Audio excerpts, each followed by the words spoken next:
Thank you. We are the Magic Shtetl Klezmer Band, and klezmer, as you well may know, is music of Yiddish-speaking Eastern European Jews.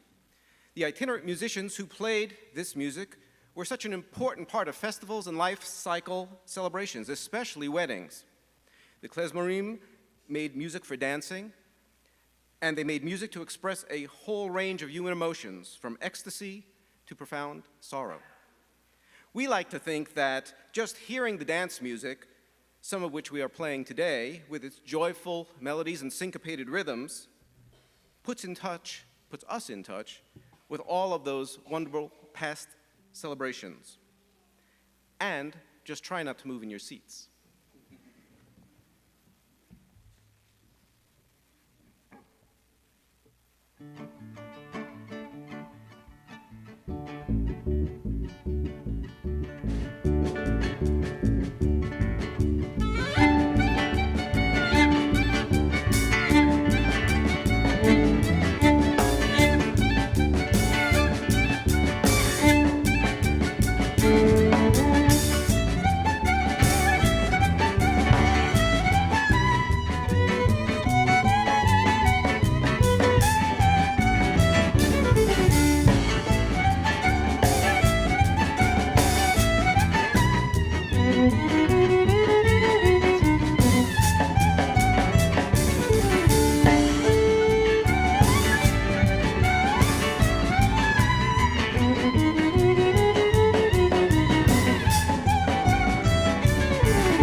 Welcome to L'Chaim. What a great way to begin. I am Deborah Lehman. We are here today to honor Alabama's Holocaust survivors and their families, the families of the present and the future, and the families of the past. When the war ended, Jewish survivors were left in a devastating limbo. Some had fled to other countries. Some had been hidden. Some had survived the camps and the ghettos and were barely alive. For many, their homes, their villages were gone. And all of them were separated from family members whose fates were unknown. Some were fortunate enough to be reunited with family. But the pain of the Holocaust continued. Slowly and over painful months and years, survivors were able to make their way to destinations where a good life was promised to them: Israel, the United States. And what they were looking for was a place where they could heal, raise a family, become part of a community, and be happy. 153 survivors settled in Alabama, 77 of them right here in Birmingham, and others in Anniston, Demopolis, Gadsden, Huntsville, Mobile, Montgomery, Northport, Selma, Talladega, and Tuscaloosa. 19 of these, only 19 of these, are still alive. 12 of them live here in Birmingham, and there are 2 in Huntsville, 1 in Northport, 1 in Selma, and 3 living out of state. I'd like to introduce you to all of the living survivors.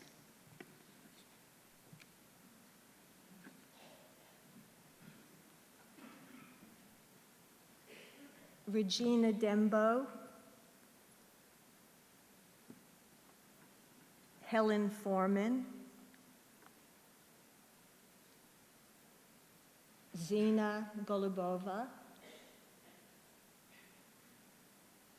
Max Hersel, Riva Hirsch, Elaine Cates, Werner Knurr, Robert May,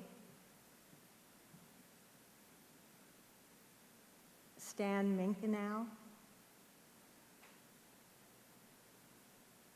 Ilsa Nathan, Charles Pollack, Zhenya Safianova, Jack Schnipper, Leonid Shilkrot, Tatiana Schitzel, Ruth Sigler, Max Steinmetz, Anya Traeger, and Nellie Erbach. 11, thank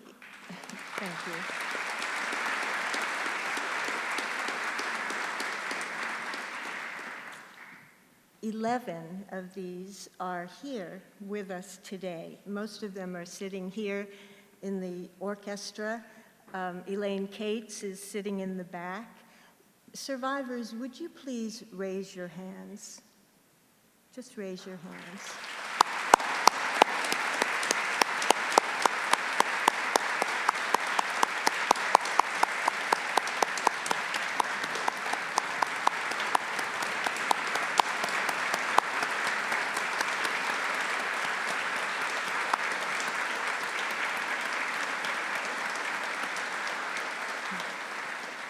We are so happy to have you here with us. We also have more than 100 descendants of survivors here today, Alabama's survivors and others.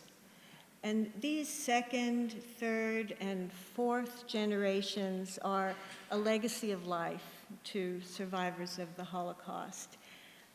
I'd like to ask all of the descendants of survivors, who are all wearing white ribbons, to please stand.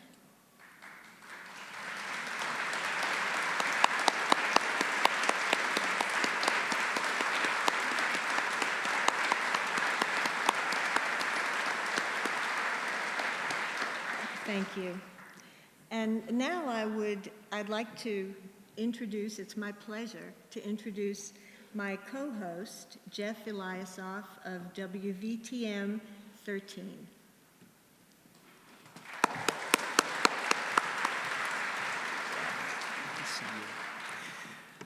Good afternoon. I am here for two reasons. First, because of you. Those who persevered, survived, and made better lives for the next generation, which happens to include me. Thank you for nothing less than my life. The other reason is that I love you all, sincerely. Max, Ruth, and Reva, those I've met and those who I have not. You remind me of the moment we share at Passover every spring. You know, on matzah, we mix the maror, the bitter herbs, and the haroset, the sweet apples and cinnamon, together. Because after all, life is indeed a mixture of the bitter and the sweet. Indeed, we come to remember those who were silenced long ago, but we also come to champion the cause of survival and living life to the fullest each day. I hope everyone had the chance to see the beautiful pieces that Jeff created and produced from his interviews with Max Steinmetz and Ruth Sigler and Reva Hirsch. We hope to have those on our website soon. And we're so pleased to partner with WVTM 13 this year. The station has done a wonderful job of promoting L'chaim with sensitivity and in a very personal way, and we appreciate that. Thank you. And hope to have that association, of course, for many, many years to come. You know, telling these stories has been very personal for me. Indeed, being with all of you now is very life-affirming, isn't it? It's so wonderful. 40 years ago, I was thinking my mother was going through a terrible time in her life and didn't want to get out of bed. Was never going to go to the movies. She was never going to do anything. Her older friend of blessed memory, Harriet Stern, also a survivor, said, "Nonsense, we go." And every place she took my mother in her purple Plymouth Barracuda. The air conditioning didn't work so well, but they went to the Catskills and enjoyed singles events upstate. And I think her zest for life, Harriet Stern's zest, probably saved my mother's life. And by the way, my mother's 88 and coming to visit me in Birmingham later this week. So to Harriet and all of those who celebrate life, I thank you. That's great. That's great, Jeff. You know, the stories of the Holocaust are stories of loss. Loss of home, loss of family, loss of a way of life. And the memories, the happy memories of childhood are, as you say, bittersweet for survivors of the Holocaust. But they are an important part of what made them the people they are today. So let's watch.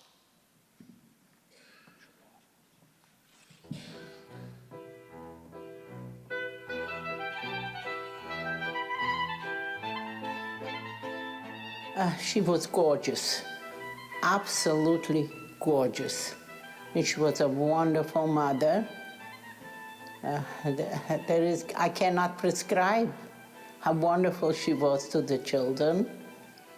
My mother was a beautiful woman, even to the last moment at 92 when she died. She was beautiful and regal. But she didn't talk like a queen, she talked like a mother. Typical mother, to be honest with you.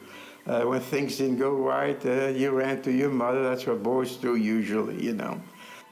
She was the boss at home, no my daddy. She bakes, she sews, she can all. She worked with her daddy and she was a baby. She was the oldest. We lived at the end of a street. We had all kind of animals, sheep and everything. We had a big yard, which provided really for us vegetables and fruit, and Mother loved to plant. Very spoiled by my father. He was 12 years older than than my mother. I hear my sister always said she had to peel potatoes. Always. I don't remember doing anything. I went always with my father when he had to travel. I drove with him. And I definitely was my father's child. I was a little spoiled, I think. But anyhow, it's always good to get spoiled by love, right? She was wonderful. I had a name Springinkel, meaning springing, I never stopped moving. And every time I fell, I would run in and sit on my mother's lap, and she would calm me. Her strength was that she sent us, and it must have been horrible for her. Мама была очень хороший, добрый человек. Она за всю свою жизнь и сейчас вспоминает, никогда ни с кем не имела конфликтов. Никогда. Вот таким же и был мой отец. Он никогда ни с кем не конфликтовал. Но когда он ушел от нас, вернее, его забрали, мне было всего 11 лет. It's amazing to me that some people can remember so many things from childhood. I have such huge voids. I was born 3 months before the war, but by then, by March of '45, it was winding down pretty much, but it was still going on. But my parents escaped, and we don't know the circumstances of how with me when I was still very, I don't know whether it was a month or two old. Мама — это очень дорогое слово «мама». Она содержит всю семью на себя, несмотря как бы ты ни жила. She teach us do hard work with heart and help to everyone who need help as much we can. That's what I think. She's the best. She's a hero for me, my sister, for all my family. We celebrated the holidays, but she implemented everything from making the, grinding the liver, grinding everything for the chopped liver, making the matzo balls by hand, not the mixes that we use today. But she made a home a home. She was an excellent cook. And I say that because we always had good meals. Was she a good cook? I would say a fair cook, okay, based on what I know now, I would say a fair cook. But she, as busy as she was, taking care of the house, taking care of the store, and whatever else she had to do, she always had time for us, One thing that I do appreciate about her, she looked for the best school for me. Her major influence on us was to educate us. To her, education was primary in life. My father was, he enjoyed singing. He was very knowledgeable as far as opera was concerned. He enjoyed the opera. He also was the cantor of the local synagogue. Now, in this little town of about 2,500 people where I was born, there were maybe 10 or 12 Jewish families. He was the leader of the prayers, so-called. Но она не была певицей, но так, как мама, она всегда колыбельную пела. Да, афидиш. Ну, шлуфманзин. And we had a big baby grand, and this is in Vienna, on Vorgartenstrasse. If my mother sat next to me, I would practice. But if she didn't sit next to me, I didn't feel like practicing, and I didn't want. I am so sorry that I made it so difficult for her, because I should have really learned something on the piano, which I didn't. Listen to music by radio, popular music, but a lot of Yiddish, Jewish music, Jewish entertainers. So Hungarian entertainers, German entertainers, Romanian, because we spoke all these languages. Very good. My brothers and mother very good singing. I and my sister cannot. Very good singing. When I go to sleeping, she every evening sings me a lot of song. Oh, she always sang.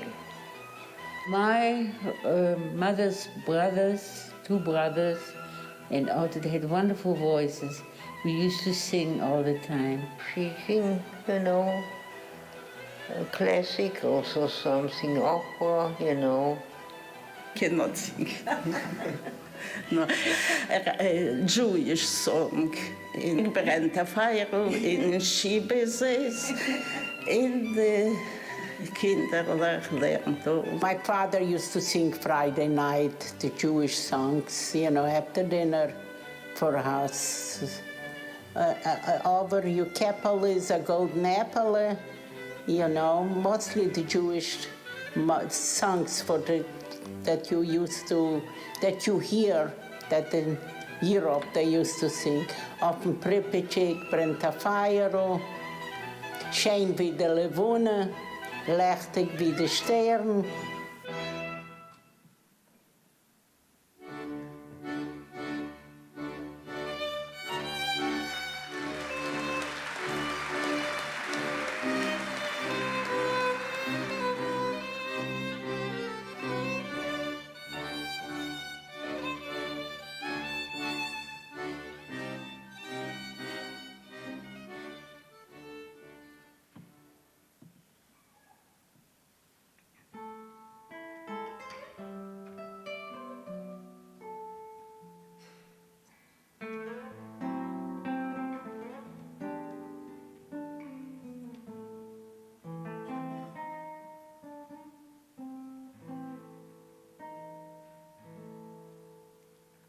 Schlaf, mir schon Jankele, mein Schöne, die gelegt die schwarzen Kämmach zu. Ein Jüngele, was hat schon alle Zähne lach, muss noch dem Mame singen, Eil, a Jüngele, was hat schon alle Zähne lach, muss noch dem Mame singen, Eil,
hush, little baby, don't you cry.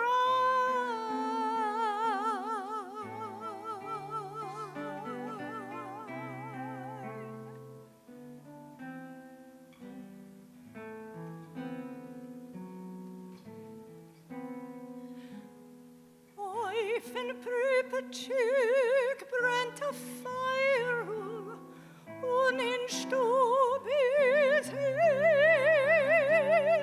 und der Reben lernt kleine Kinderlach, dem Alef bin.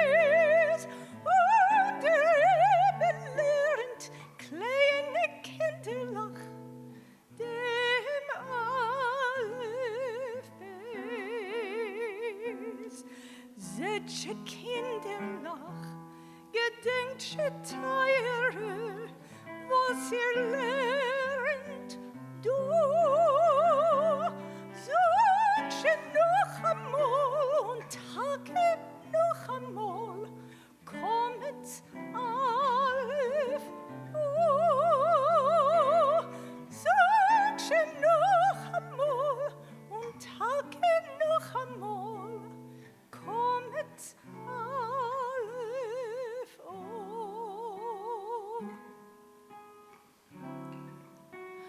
One of these mornings, you're gonna rise up singing. Then you'll spread your wings and you'll take to the sky.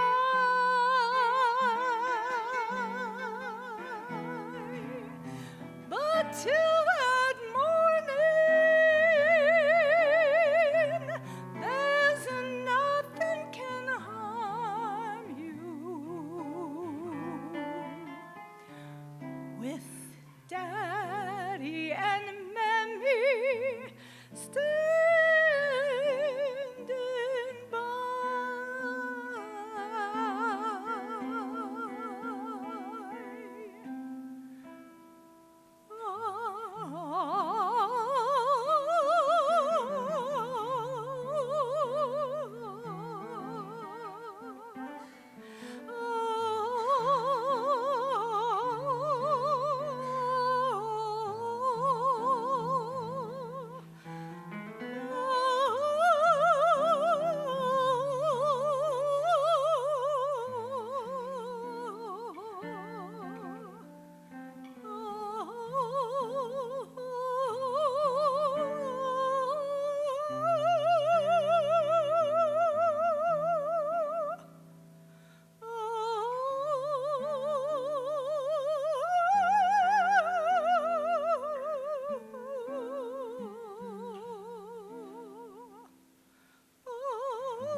We will not point to all the grades we've got in school, or the sound of scrambled eggs, or the smell of winter snow.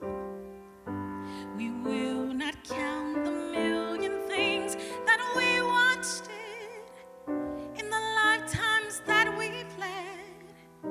For when all is through and done and said, we remember love. We remember love.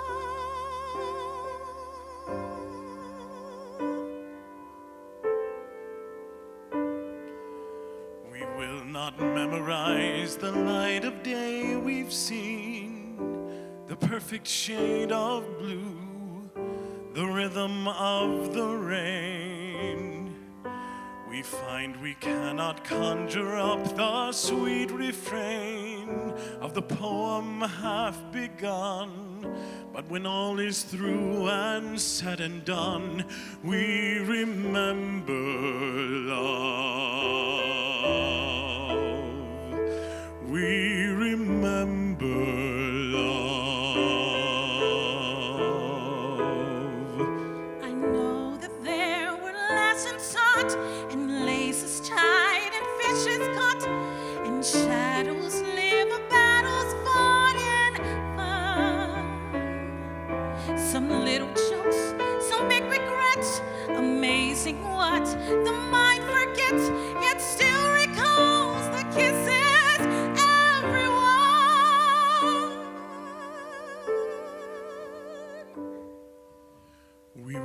not tally up our quiet little talks, or the good books that we've read, or the dinners that we cooked. we might have fleeting thoughts of how your faces looked. But time demands its due, and when all is said and done and through, we remember love. We remember love. And I thank the Lord it's true, for when I remember love, I remember you.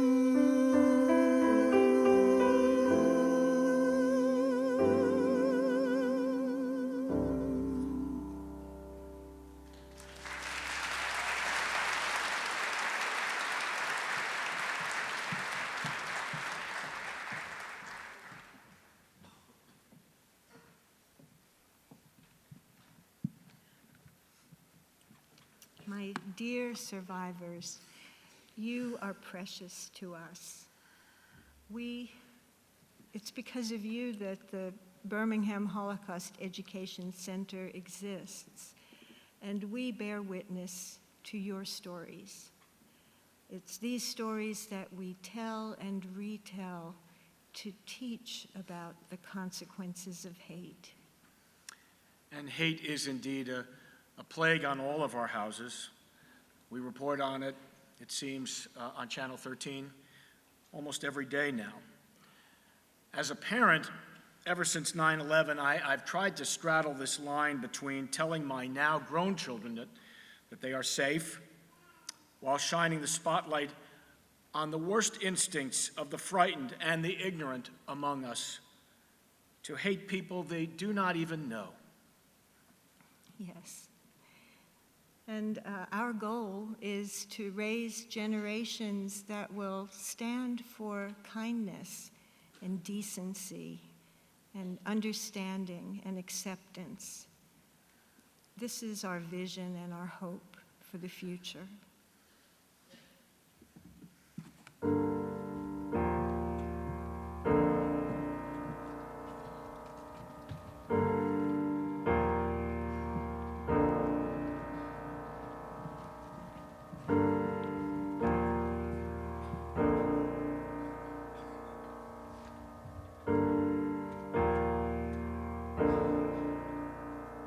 Have you ever felt like nobody was there?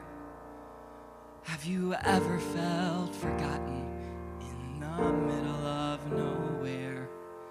Have you ever felt like you could disappear, like you could fall and no one would hear? My life has been a balancing act. My mother is American, my father is Turkish, and I grew up in Saudi Arabia until the age of 12. When I was 11, I started wearing traditional Muslim covering, and then we moved to Birmingham. I was terrified to start school here. It was just a few short years after 9/11, but 7th grade was okay. The hate speech really started in 8th grade when we were studying world history. Kids would shove me in the hallways and make me drop my books and shout things at me like, "Go back to the hell you came from," and "All Muslims deserve to die." I was frightened and ashamed. I didn't know who I was or what I believed or what my covering represented. I resented the things that made me different. When I was in high school, theater became my safe space. On stage, I could represent someone who wasn't me, and it gave me room to breathe and dream.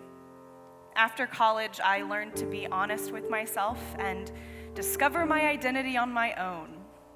I learned that hate takes many forms. It's not always overt. Sometimes it's just rejection based on prejudice. I can live with that. If my hijab isn't okay with you, then I don't want to be around you. Now, for me, My hijab is a constant reminder of who I am, what I believe, and that my intention is to live my life for God.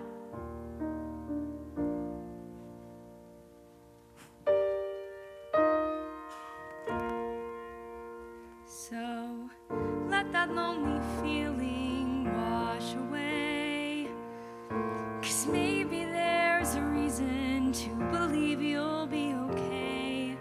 'Cause when you don't feel strong enough to stand, you can reach out your hand. I have quadriplegic spastic cerebral palsy. Please call me disabled, not physically challenged, not handy-capable. Refusal to call things as they are only implies that they're inherently bad. There's nothing inherently bad about being disabled, but people's attitudes make it difficult sometimes. I don't often experience overt hatred like other marginalized communities, but I experience plenty of pandering, willful ignorance, and being ignored for the sake of convenience. For some reason, people find daily life in a wheelchair so inspiring, and it's really annoying. Some people treat me like I'm deaf or stupid. Are you doing okay today? Or in a restaurant, the waiter will ask my companion, and what will he have? The world is very good at convincing disabled people that we are the problem. It's amazing what you have to accept.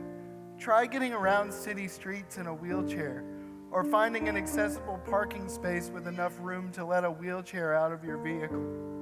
Don't think of us as people not built for the world and just trying to make it. We are people living in a world not built for us.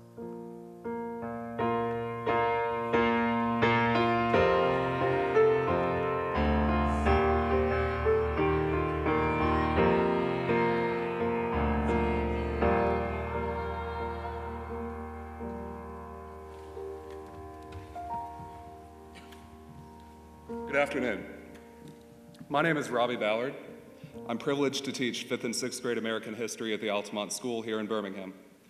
I've been asked to and have the honor of sharing with you today a few details regarding the role of Holocaust education as it pertains to my first responsibility as a teacher at Altamont, as outlined in the school's own mission statement, to, quote, improve the fabric of society by graduating compassionate individuals. Today, I and we all live with the borderline surreal reality of having to teach my students that Nazis are not, in fact, very fine people. I find myself having to remind them of the same lesson, a lesson that I and presumably many of us had assumed was both self-evident and non-negotiable, that 6 million people perished to educate us all that the ideals of hatred, intolerance, xenophobia, bigotry, racism, and anti-Semitism represented and cherished by Nazism weren't no tolerance in and of themselves. Nazism is ideological smallpox. How do we combat this? I find inspiration from former West German President Weizsäcker. On May 8, 1985, as the rest of the world celebrated the 40th anniversary of the unmistakable and marginally absolute obliteration of the Third Reich, Weizsäcker gave a speech to his countrymen, essentially asking, what do we do today, while the rest of the world is celebrating the most justifiable shellacking in human history. His truly rousing and awe-inspiring speech hinges on one central linchpin. Weizsäcker charges our young people are not responsible for what happened over 40 years ago, but they are responsible for the historical consequences. In short, Weizsäcker reminds us that a lack of guilt does not imply a lack of responsibility. This mindset drives everything I do as a teacher. One of the first lessons I want my students to digest is the difference between doing the right thing and doing the courageous thing. Throwing your trash away is doing the right thing, and you don't get a cookie for that. Helping somebody who's broken their arm because they're 6th graders, so there's a new broken arm every single week, is doing the right thing, but it requires no courage. I ask them, what have you done today or this week or this month that required moral courage? Doing something morally courageous is different than doing the right thing. Moral courage is required to do something that you think is right, but that others may think is wrong. Moral courage is required when inaction would be substantially easier emotionally than taking action. Working in a soup kitchen, volunteering at the animal shelter, and picking up trash in the park are all good things, but none requires moral courage. A good example. A student responded to my question one morning saying, "I did.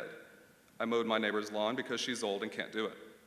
I told that student that while that was a nice thing to do, it wasn't necessarily morally courageous because he wasn't really stepping out of his comfort zone or doing something he might be criticized for.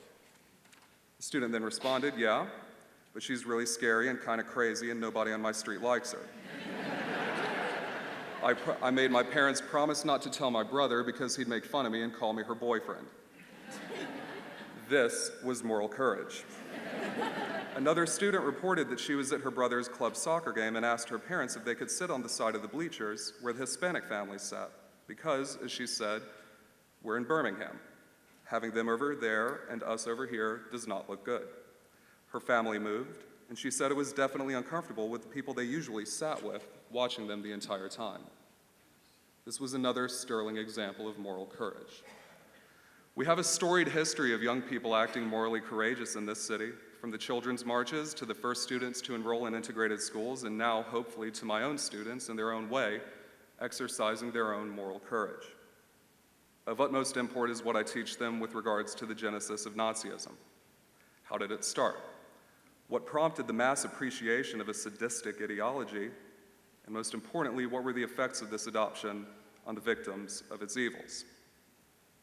When Holocaust survivor Dr. Robert May visits my classes, everything that I have droned on and on and on about regarding moral courage suddenly coalesces into a human form in my students' minds. They see, they hear, and they even touch the hand of heroism and survival. One of my students told me after Dr. May's annual visit 2 years ago that after he shook his hand, he went into the bathroom and he started crying. He said he had never felt anything so important. When they hear Dr. May, they are inescapably confronted with the humanity of just how dangerous intolerance, mob mentality, anger, and most importantly, fear are. They begin questioning these forces in their own lives. Then they begin asking questions. They talk about these questions with their friends, their parents, and me. We talk about his visit for 4 or 5 days after he comes. They want books about survivors. They want more stories, and they want more heroes, and they simply want more. Then, they start asking about the intolerance, the mob mentality, the anger, and the fear that they see, hear, and read about in their daily lives. Finally, they ask, "What can I do?" They have gone from listening to asking to doing. It is at that point that I feel I have satisfied my contractual, moral, and ethical obligations and privileges as their teacher. The stories of Dr. May and other survivors are invaluable, inescapable when heard, and indispensable tools in the fulfillment of my and my school's mission. Without the Holocaust Education Center's efforts and Dr. May's willingness to share his story, I would lose what is perhaps the critical tool in my arsenal as a teacher. I benefit from him and the Birmingham Holocaust Education Center. My students benefit, and hopefully we will all bear marvelous witness to the fruits of his labor and to the labor of other survivors and the lives that my students lead. Thank you.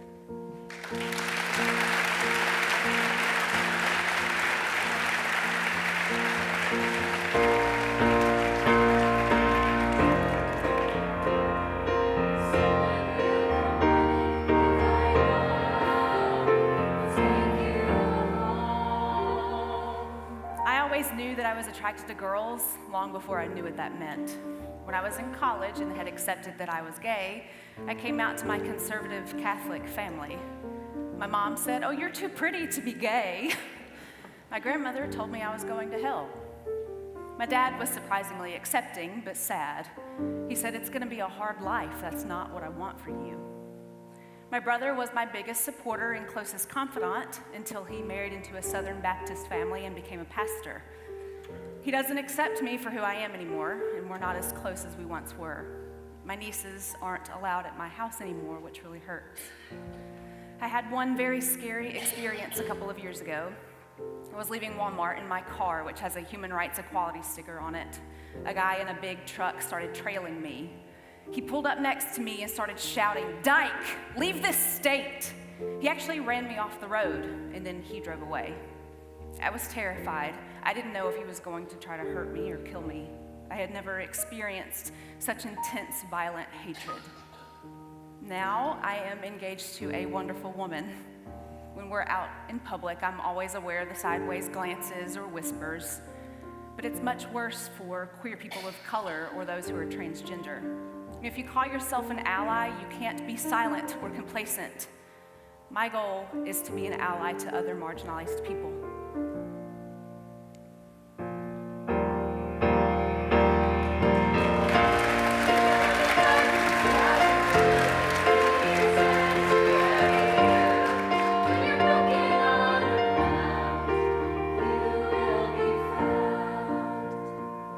I'm a black man in a land where black men are mistrusted, where black men are hated, where black men are victims because of stereotypes.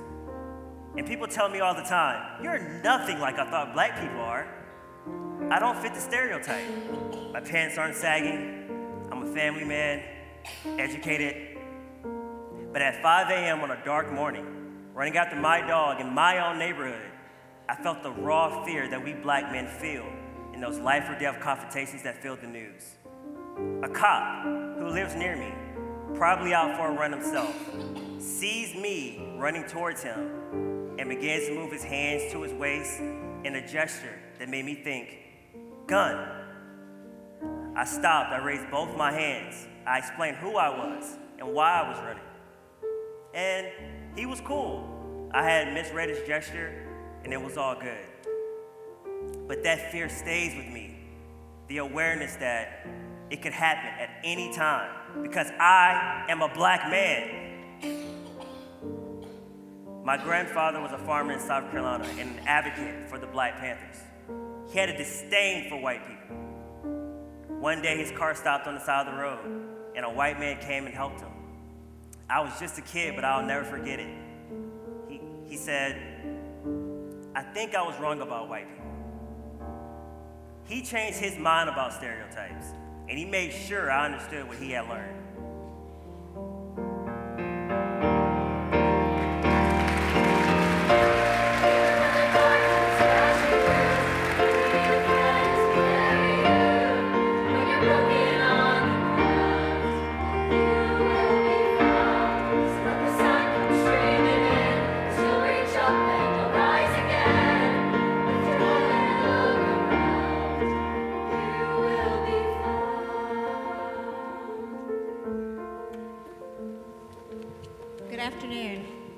My name is Ann Mollengarden, and I'm the Vice President of Education with the Birmingham Holocaust Education Center. I began working with the BHEC when it was founded in 2002. At that time, only a few survivors had publicly told their personal story. With our support and encouragement, survivors began actively speaking to schools and community groups throughout the state. They shared their personal experiences, reliving past traumas, reopening old wounds, all with the conviction that their story needed to be heard and could make a difference in the lives of others. And they did. With each experience, audiences found a personal connection to a history that is unfathomable to most. While the Holocaust primarily affected Jews, it is a human story with lessons for all people today. Our teacher training programs bring these lessons into the classrooms across the state. Studying the history of the Holocaust helps students understand the roots and ramifications of prejudice, racism, and stereotyping in any society. It teaches them about our role and our responsibility in a democracy, about the power of the individual to make a difference, and the dangers of remaining silent. It teaches that choices have consequences. Today, our work is more urgent than ever. We are very fortunate to have a handful of survivors still speaking publicly. Joining in this outreach effort are our Guardians of Remembrance. These are children of survivors and other trained speakers who have created engaging presentations on personal survivor stories, and they are now part of our Speakers Bureau. They continue what our survivors began, bringing the power of personal testimony to the narrative of the Holocaust. I am a BHEC Guardian of Remembrance. I tell my father's story whenever he is not available. My fellow Guardians of Remembrance include Esther Levy, Denise Lewis, Dominique Linchet, Eli Penhas, Abe Schuster, and James Sedlis. We also have 3 new Guardians in training, Ging McLaughlin, Linda Tilley, and Floris Van Oos. Would all of these Guardians' Remembrance please stand and be recognized?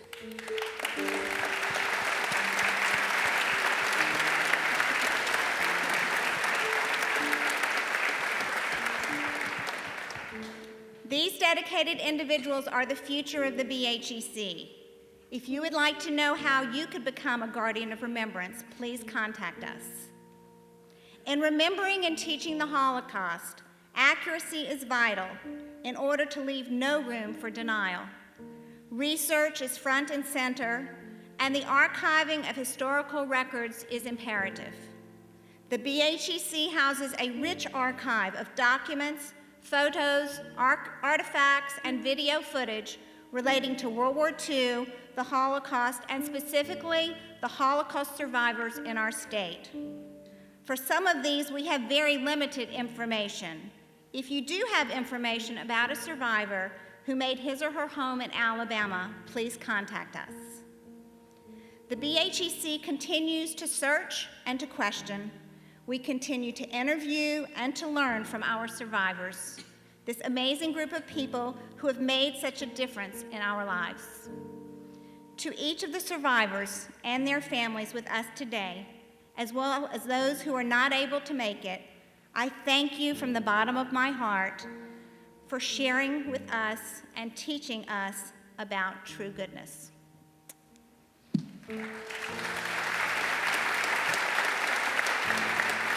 Your stories inspire the work that we do. In conclusion, I would like to share with you a Hasidic tale that I hope touches you as it did me. When Rebbe Israel Baal Shem Tov, the founder of Hasidism, saw that the Jewish people were threatened by tragedy, he would go to a particular place in the forest where he lit a fire, recited a particular prayer, and the miracle was accomplished, averting the tragedy.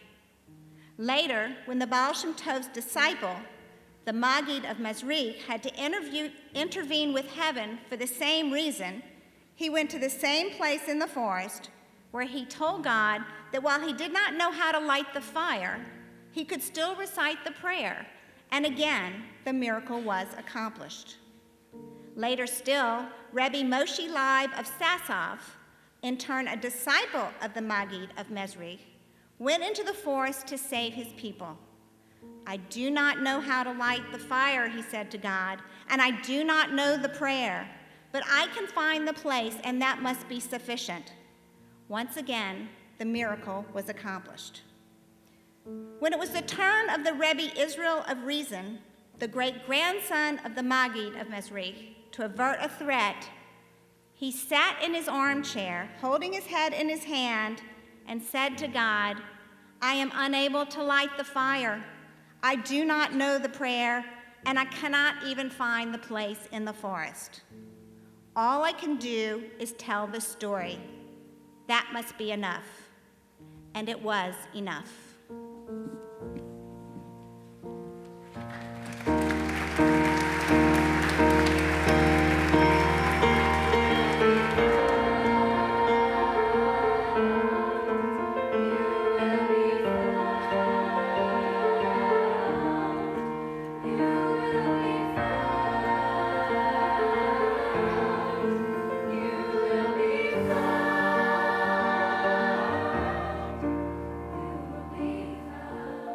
Started my senior year in high school, and I'm really excited for the new beginnings that college is going to offer me.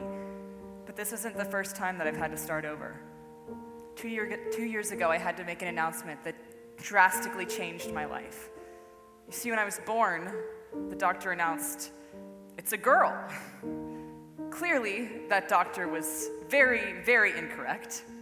I never have been and never will be a girl. Scientifically, my brain is structurally and functionally male, even though other parts of my body may not agree. 1 out of every 200 people are born like this. 1 out of every 200 people are transgender. For the first 16 years of my life, I had to pretend to be somebody that I wasn't. And it was killing me. Literally. I was suicidal as a toddler. When I was 2, I tried to think myself out of existence. And when I was 5, I told my mom that I needed to go back home to God. Trying to fit in at school was an absolute nightmare. There was the girls' table, the boys' table, and then me, all by myself. I tried to commit suicide when I was 11 because my body became too much for me to bear. After that, I developed an eating disorder as a way to cope with my changing body. It got to the point where I couldn't look at myself in the mirror without having a panic attack. Finally, I had to make a decision. I could die slowly from my eating disorder, commit suicide, or come out and risk losing everyone and everything around me. I decided to come out. My mom was amazing. She took me to see specialists, and I started the process of medically transitioning. And it saved my life. It wasn't easy, and it wasn't quick, but it was the most worthwhile thing I could have ever done for myself. A lot of people in my life didn't know how to handle it. A close family friend told me I couldn't see her 4-year-old daughter anymore, as if my identity were dangerous. The church where I was taking piano lessons had a meeting discussing how to deal with me. They decided that they couldn't use my correct pronouns, he, him, and that I couldn't use the men's room or the ladies' room. I had to use a private, separate bathroom out of the way of everyone. Even through all of this, it has been so worth it. I can't even begin to explain how much happier I am now. I'm finally happy, and I'm finally me.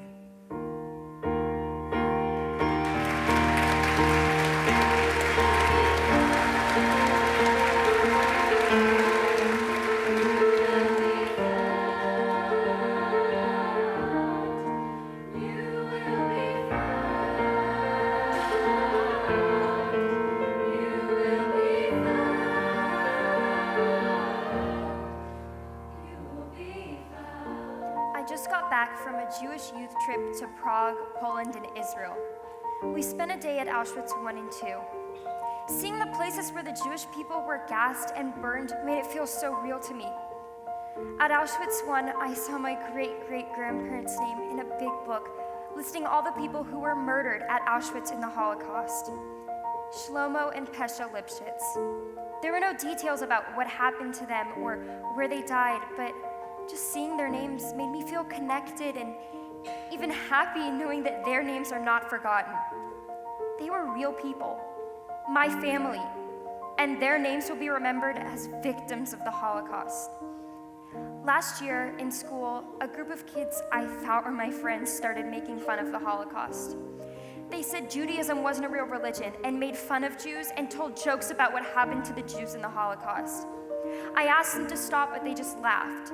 It really upset me, but they kept going and said I didn't have a say because I'm Jewish. I told my parents, and my dad sent a letter to the rabbi. I met with him, and he taught me more about Judaism and encouraged me. I stopped hanging out with those kids, and I made new friends, real friends. Last year, I wasn't able to stand up to the ones who made those jokes, but now after visiting Auschwitz and seeing Israel, what they said hurt me even more. It feels even more personal. But now I know what to say if this ever happens again. I'm stronger now that I've seen these places with my own eyes. I'm ready to stand up for the truth.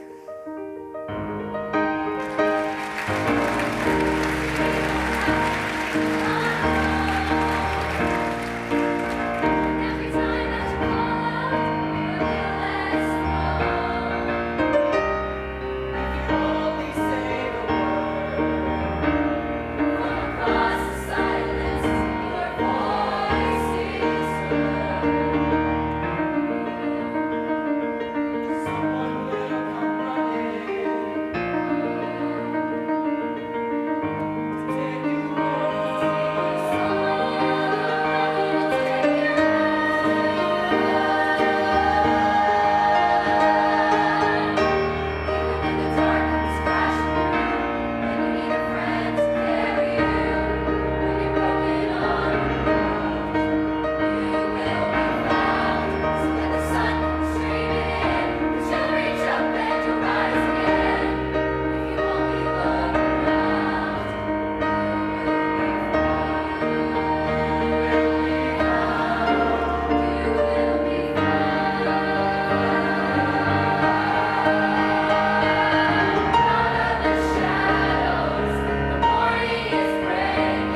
Deborah and I were shedding a few tears backstage. It's not because the Yankees are losing today. This is a story that they share with you, their lives, their music, their stories are all part of our ancient belief that somehow we can make the world whole. It can be a place of tolerance and love and joy. And if ever you lose hope, you have the survivors in this building, and you have the children who just walked off stage. There is hope, always. You know, Red Mountain Theater Company is raising a generation of, the next generation of musical theater talent. But that's not all. I know that Keith Cromwell's personal mission is to cultivate in these kids the moral courage and the passion for human rights that will change the world. And so we thank you, Keith.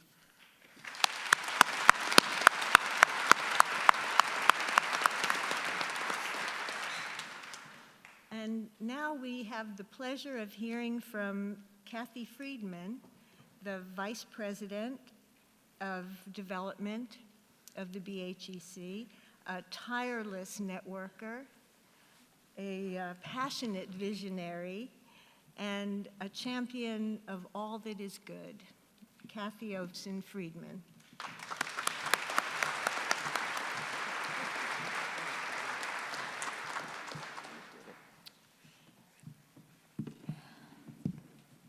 Good afternoon.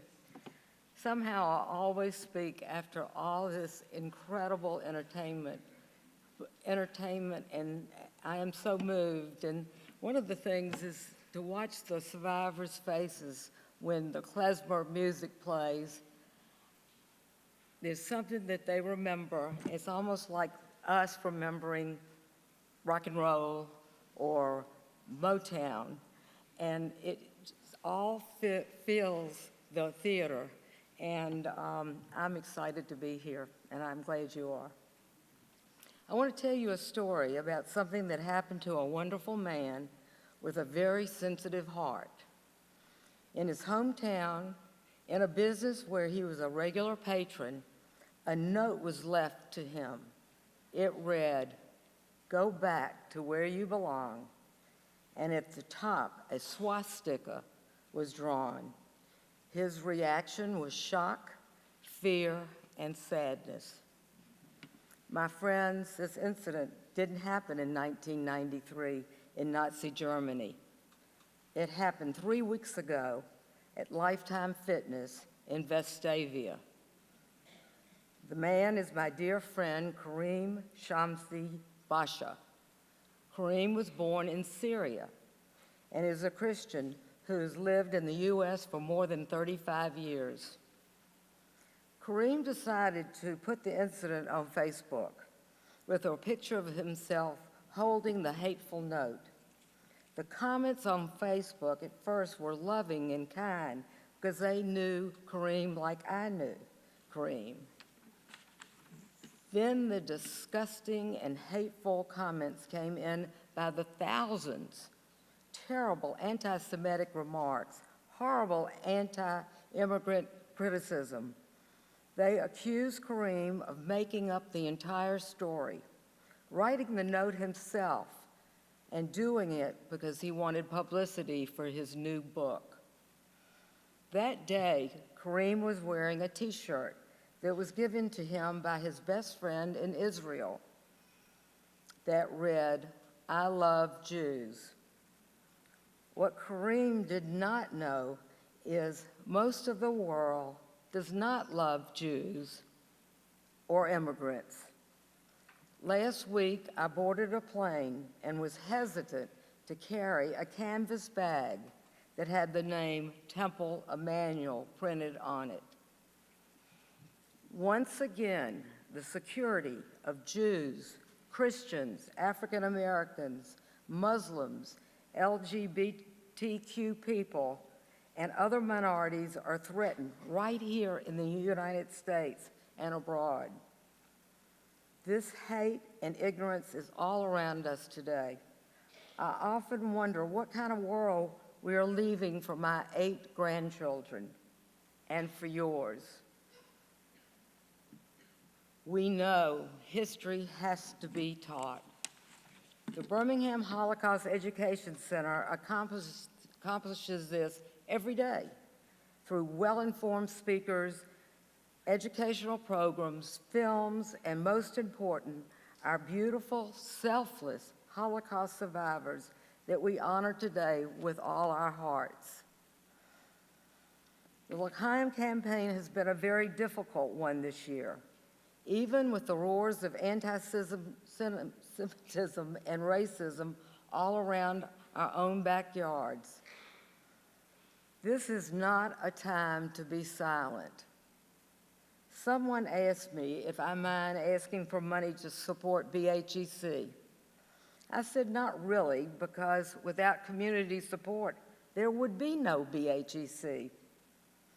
I become the voice of all who did not survive the ghettos, the concentration camps, and the mass killings. They have no voice to warn us that this horror can happen again. I also see my dear friends' faces, Bob, Reva, Ruth, Elsa, Max, and the many others we have lost. And then I can ask,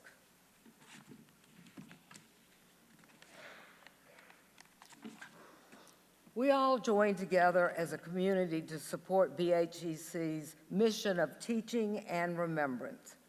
On the behalf of BHEC, I thank each one of you for your contribution and your participation. I particularly want to thank Jeffrey Bayer and David Silverstein for providing a home for BHEC absolutely free for 15 years.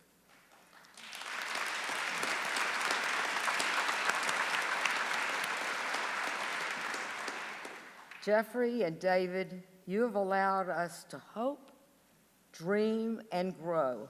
And without your generosity, BHEC would not be the fine organization it is today. A big thank you from us. In a few months, the BHEC will be leaving their secure womb and moving to a new location. We'll be on our own, carrying the flame that you allowed us to ignite. As of today, the L'Chaim campaign has raised $317,000.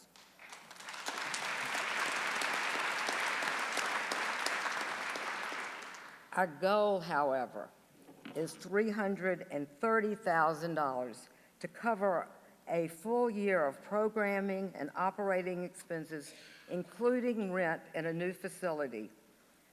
So our campaign is continuing. Gifts come in, and we'll be printing a complete list of L'Chaim donors in our fall legacy newsletter, and some errors that will be corrected. So what I'm saying is, it's not too late to give. Without our host committee, our host committee and Steve Royal, our host committee chair, this would not have been at all possible. Thank you for all your hard work. I want to thank our professional team, Kendall, Chu, Lauren Lambert, and our L'Chaim project manager, Susan Green, for handling every detail with efficiency and grace. Thank you to our honorary L'Chaim chairs, Karen Allen, Neil Birdie, and David Silverstein. This incredible program would not be possible without the genius and the big hearts of our co-producers, Deborah Lehman and Keith Cromwell, Executive Director of Red Mountain Theater.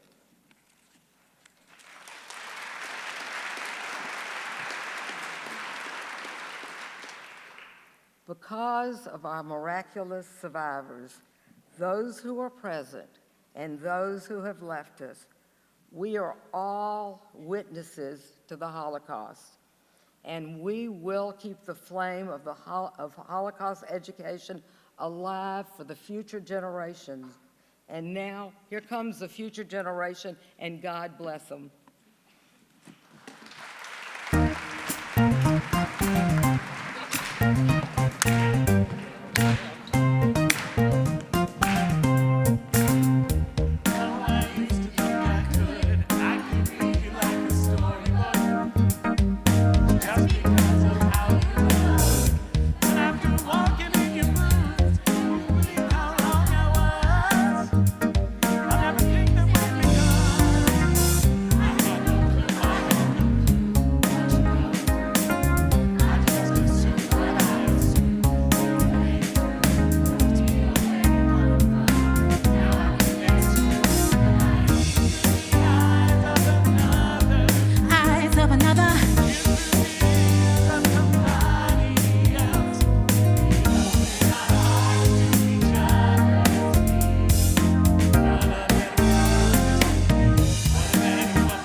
Well, I'm certainly encouraged. How about you, Indeed. Jeff? Magnificent. Well, it's time for the thank yous, and the thank yous are important. Red Mountain Performing Ensemble, you always exceed my expectations.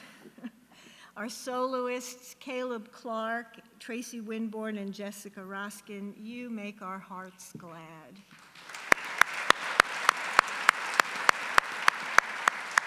Miriam, Andrew, Rachel, Marquise, Dan, and Kira, thank you for sharing your stories with us.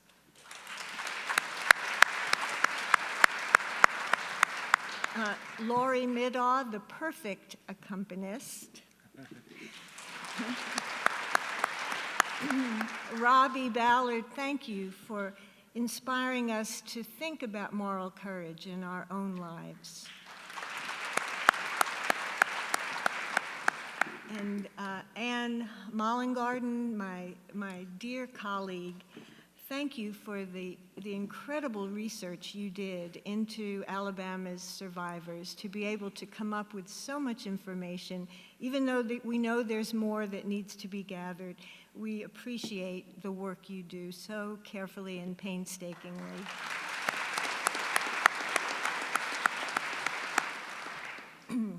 Keith Cromwell, the man who brings the magic. And,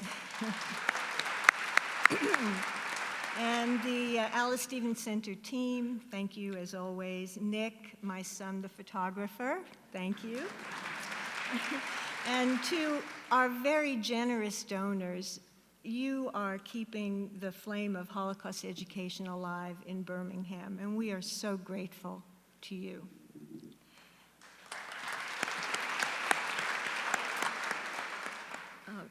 I want to also recognize Phyllis Weinstein, who's here today, who is the founder of Birmingham Holocaust Education Center.